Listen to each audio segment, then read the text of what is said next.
So as Kevin said, my title is What Are You Saying? Greater and Lesser Self in Dialogue. And part of the point of that is what Kevin started, which is there are many ways to say, what are you saying? For example, we can say, what are you saying? And we can be quite, just convey the outrage that we feel. Or we can say, to go the other direction, please tell me again, what are you saying? Notice the difference in the way we ask that question. So that's partly what my talk today is about. So Ginny has been speaking eloquently about the dialogue between and among persons that Ikeda recommends. I want to focus on another sort of dialogue, an internal one, that might also be said to be a dialogue between our lesser self and the greater self. So I want to explore what might be conducive to or contribute toward transforming this relation, so to speak, between the greater self and our lesser self. So first question, why do this? Why do this exploration? So let me give a few reasons. First, to better know the lesser self. If we are to know the lesser self, then we may well need to approach it with the same open-hearted, open-minded manner advocated rightly for the way we approach others if we are to dialogue with them and know them. So I'm saying the same thing needs to happen internally that we do externally. Okay, second reason, to better understand our attachments, which is really a part of knowing the lesser self. When we're caught up in attachments to ideologies, self-images, desires, hatred, so forth, that go with our lesser self, especially when we're caught up in attachments on an unconscious level. These attachments interfere with our attempts to dialogue honestly with others in an open-hearted, open-minded way. Thus, it's imperative to know our attachments, as is stated in Ikeda's favorite commentary on the Lotus Sutra. And now I want you to pull out the first quote on the handout, because this is a quotation from the essay Flight of Creativity, one of Ikeda's talks that's published in A New Humanism. And this is a quote directly from Ikeda. The Lotus Sutra, the highest teaching of Buddhism, speaks of the need, quote, to guide living beings and cause them to renounce their attachments. The most profound commentary on this piece of scripture tells us the word renounce should be read perceive. It is not enough simply to liberate oneself from attachments. We must also regard them clearly and carefully in order to see them for what they really are. Notice the very last part, to see them, regard them clearly and carefully in order to see them for what they really are. Thus, if we want to become clearly and carefully acquainted with the attachments of our lesser self, in order to see them for what they really are, it makes sense for us to engage in the same sort of dialogue with ourselves, open-minded, open-hearted, as we have with others if we want to get to know others as they really are. So the third reason for this exploration. The third reason for this exploration is to free up and tap into the powerful energies available to the lesser self, and thus direct this energy in alignment with the greater self. And again, please go to your handout, the second quotation, again from Mr. Ikeda. Desire and sorrow are essential aspects of life. They cannot be eliminated. Desire and all it implies constitutes a generative driving force. Desire is the motive energy of our embodied selves, and we're all embodied in this lifetime. Desire and all it implies constitutes a generative driving force. Nevertheless, desire and the lesser self which it affects must be correctly oriented. In striving to discover the greater self, the genuine Buddhist approach is not to try to suppress or wipe out the lesser self, but to control and direct it so as to help lift civilization to better, higher levels. End of quotation. So our lesser selves are bound up with powerful embodied energies, such as anger and hatred, as well as desire and sorrow. These basic energies are valuable. Indeed, they're necessary, but only if, in this framework, only if they can be correctly oriented. Thus, our question arises: how do we stay connected with this energy in such a way that it's aligned with and guided by the greater self? So that's the question. So in sum, I'm saying we're aiming to do these things. We're aiming to know the lesser self, we're aiming to know our attachments, and we're aiming to free up and correctly orient our embodied energies in alignment with the greater self. Okay. So now my next question is, what gets in the way? So I want to look at 3 common hindrances or obstacles that arise within the lesser self. The very first obstacle, I think, is very familiar: superego attacks. Most of us experience some form of a judging, silencing, suppressive, condemning voice. A voice that's too busy suppressing, silencing, and condemning to even know what it's attacking. Notice also how at least some of us can get identified with our superego, and then we think we're on the side of truth, we're on the side of justice, we're right, we're good, and so forth, and then we align ourselves with the superego. So we not only suffer its attacks, but we also sort of begin to believe that's who we are. For example, the writer and teacher Natalie Goldberg gives an apt description of her own superego, who shows up in the guise of an editor.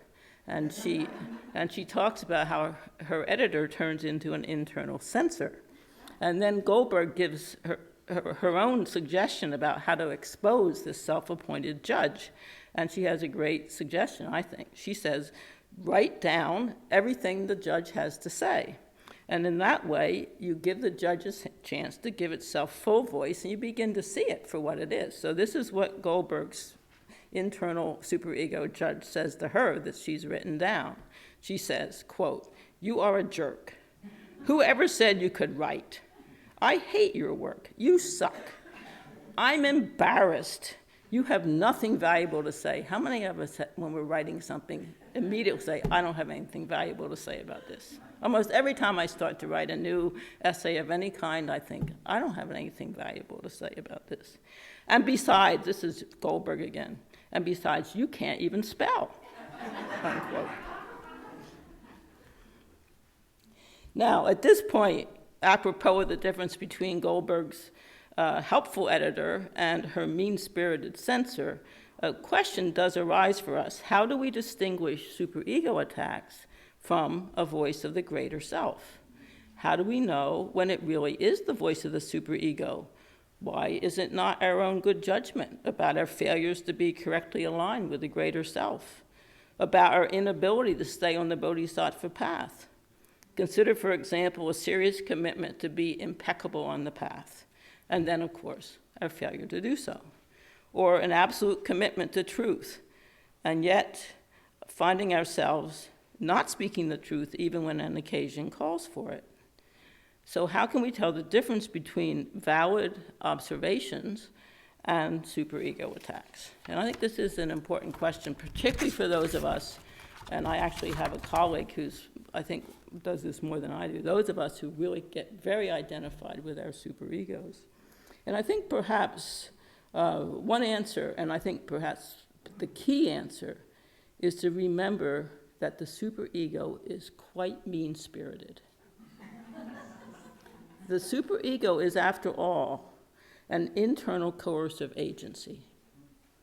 The superego is not compassionate, not compassionate.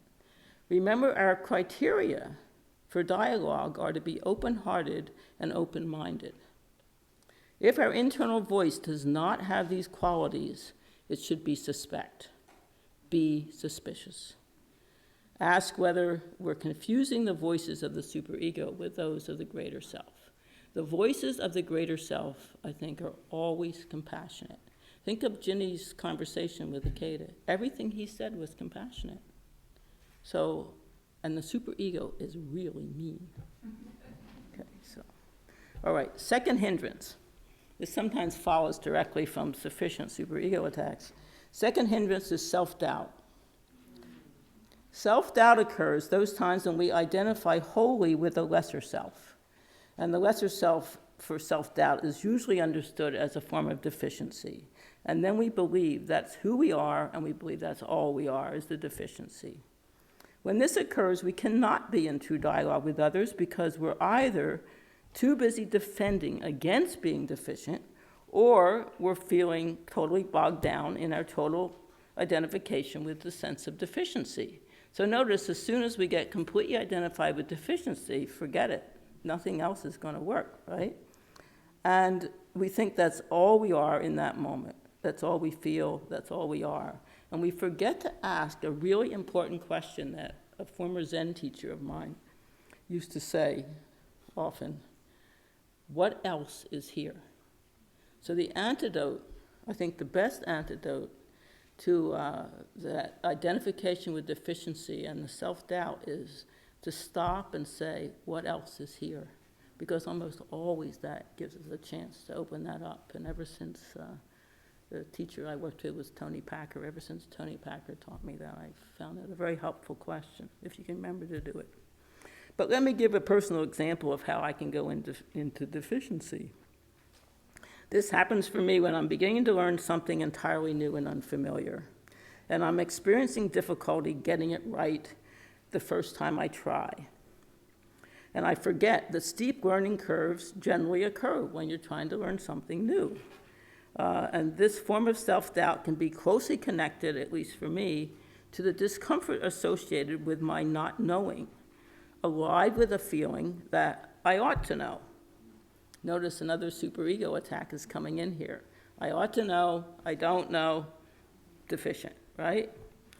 So that gets us to the last full-blown hindrance I'm going to talk about. And that is, and there's many more, but I'm only doing 3 today. I think another one is our inability to pause and to stay in a place of not knowing. And I experience this when I feel I ought to know and I don't. How do we pause and we stay in a place of not knowing? And can we allow ourselves to do that instead of moving into some defense? Because the hindrance is that first we can't pause, and secondly, because we can't pause, we start defending. We defend against the not knowing, we defend against the feelings of powerlessness or helplessness. So the crucial question here becomes, can we allow ourselves to be in a not knowing place or a place of helplessness or powerlessness without feeling deficient and also without automatically defending? Can we allow ourselves to not know and at the same time not turn this into a deficiency? Can we feel powerless without resorting to grandiosity to cover up the sense of deficiency? And this resorting to grandiosity is one reason why I sometimes like to call my lesser self the little self, because my lesser self sometimes resembles a classic 2-year-old. And the classic 2-year-old is always caught up in some, I had a good friend with many children, and he said, you know a child is turned 2 when they walk down the stairs in the morning and you say good morning and they say no.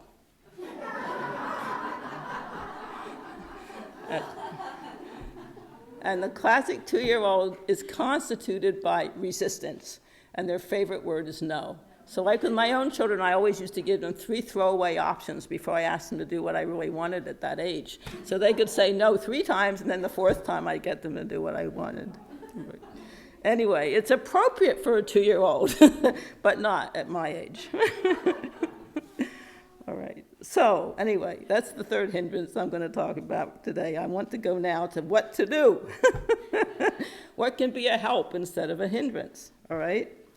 If our aim is to get to know the lesser self and its attachments in order to free up and correctly orient our energies so that they become aligned with the greater self, the practical question still remains, how can we do this, all right? So one way we can do this is to become aware of our hindrances and to see them for what they are, And as Tony Packer says, ask what else is here, all right? Now, the short answer to what to do is we basically need the same kind of open-hearted, open-minded dialogue with ourselves as Ikeda recommends we have with others. Sounds good, but how do we proceed?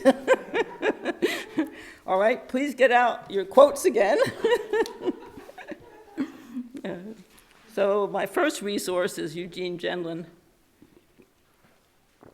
And I'm just going to read this passage I took from him. Eugene Gendlin, the author of Focusing, which many of you may be familiar with, it's a classic, advises us to give ourselves what he calls the friendly hearing. Gendlin says, quote, under all the packages, each of us carries a different self. And it's so interesting. I went back to look at this passage recently, and I had forgotten that that's how he words it. Each of us carries a different self, obviously the greater self, which can be discovered, and we can sometimes come to an opening out, a sense of a vast space. So basically, he's really talking about the greater self, although he uses the word different self, okay? And then he talks about what happens. Most people are pretty unfriendly toward themselves most of the time. If you're like most, you have treated yourself less like a friend than like a roommate you don't like. You grumble at yourself. You insult yourself. Get impatient with yourself. And he goes on to elaborate, but I skipped that. Now, suppose you are interviewing a rather shy person who hasn't been allowed to say much for some time, perhaps some years. You would not get impatient and yell at the person after 5 seconds. You would ask questions gently, and then you would wait at least 30 seconds, and so forth.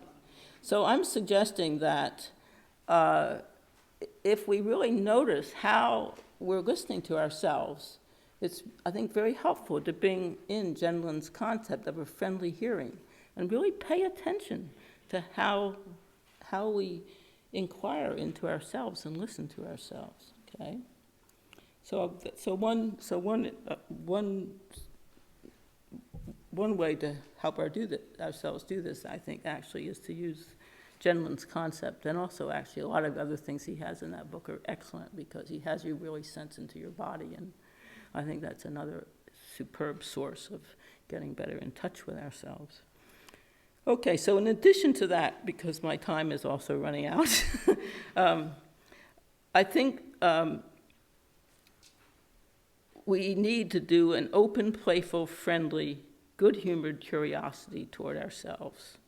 And I'm going to give you one last example here that I've found helpful. And I've used this successfully both in the partner exercises and in solo, which is doing what's called in some traditions repeating questions. And so if you've done repeating questions, I don't know, how many of you have done them? Okay, not many, some of you. Okay, you basically have someone ask you the same question over and over and over again, and you just respond as spontaneously as possible, and the only thing the other person says is thank you, and they ask it again. And if you can't answer, you say, I don't know, and then they just ask you the question again. But it's very, very helpful because it enables you to get sort of deeper and deeper into your answers. So here's a question I think that's very helpful for us if we want to get to know the lesser self, which is doing a repeating question, tell me a way the lesser self wants to live. Tell me a way the lesser self wants to live. And then we would ask either ourselves or we'd have our partner ask us this same question over and over again in an open-hearted and open-minded way. Plus, in this case, we truly listen to the answers. And how do we listen to the answers? Not in order to condemn them, not in order to belittle them. We're open, we're curious, we want to be surprised, and in this context, we want to discern our attachments clearly and carefully in order to see them for what they really are. So that means we have to remain open and curious. the lesser self was not going to reveal her or his attachments if she or he thinks they're going to be dumped on, right? And that's why the repeating question exercise is useful, because it has that kind of spontaneity, and you don't have time to think about, well, should I really say this out loud or not? You just keep doing it, right? So let me give you an example of my own. This is a somewhat more, this is self-revealing of some of my perhaps lesser problems. I won't give you the really big ones, but in doing this repeating question exercise in a good-humored way with an acquaintance in the Diamond Heart work that I'm in, I found that my lesser self says she wants to be strong and she wants to be healthy. And then I noticed my lesser self also says she wants to exercise only when she feels like it, which we know may not be too often, okay? And then my lesser self says she wants to be slim, she wants to be trim. Sounds good. And then she also says she wants to eat whatever she wants, whenever she wants to eat it, right? And you begin to see, in a playful, curious way, that this is a classic example of one of the three poisons, well, maybe two of the three poisons, definitely desire, and the other one is delusion, or I like the translation that Ikeda sometimes uses, foolishness. So this is my deluded, foolish lesser self. But notice, she reveals herself because I'm not in there to condemn her. I'm just in there to, okay, what does she have to say for herself? Well, this seems to be what she has to say for herself. Now, obviously, there are more challenging situations. And in more challenging situations, I think we need more than playful curiosity. We need strength and we need courage, particularly when we need to face and deal with situations where we're powerless or helpless. We definitely need compassion. Remember, compassion is what distinguishes the superego from the voice of the greater self. We need a strong commitment to the truth. In fact, an incorruptible commitment to the truth, if possible. We need some sense of true support, often associated, I think, with true will. We need the capacity for joy, including joy in struggle. And I think we need the forms of love that are named by, in Japanese, GE, apparently. GE, I had metta, karuna, agape, and agape in the Christian Greek tradition. We need all of those qualities. And I'm getting near the end now. I just wanted to say, I don't have time for this, but maybe in the discussion we can do this. I think Ginny's example that she gave us, her personal example, is just brilliant. It has her superego attacks, it has her sense of deficiency, and then it has her staying with the inquiry, and it has her bringing up all these qualities I just named: strength, courage, joy, love, all of them. So her example really, my whole talk is in her example. Terrific. Okay. Now, my point is, all these qualities I've just named are available to us, but not, of course, available to us as the lesser self. These are qualities of the greater self. So we cut ourselves off from access to them when we remain identified with our lesser self. And if we succumb to tendencies to reification and believe that the lesser self and the greater self are two separate, different entities, then we're cut off from access to these qualities. So identification, complete identification with the lesser self, does leave us feeling little and separate.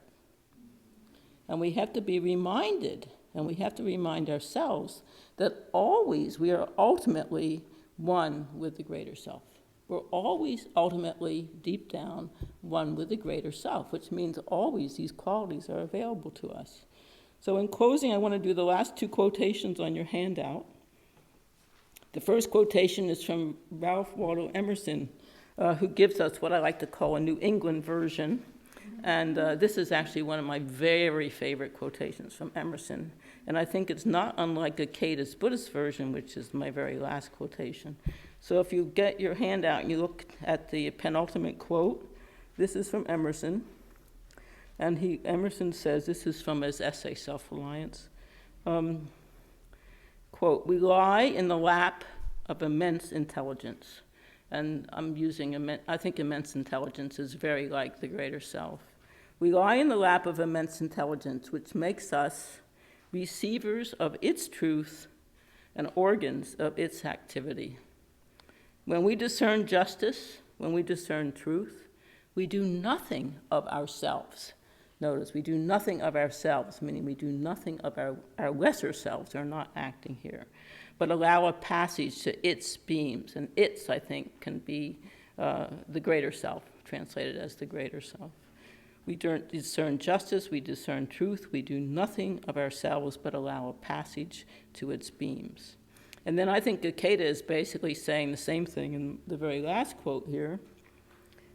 The greater self is coexistent with the living essence of the universe.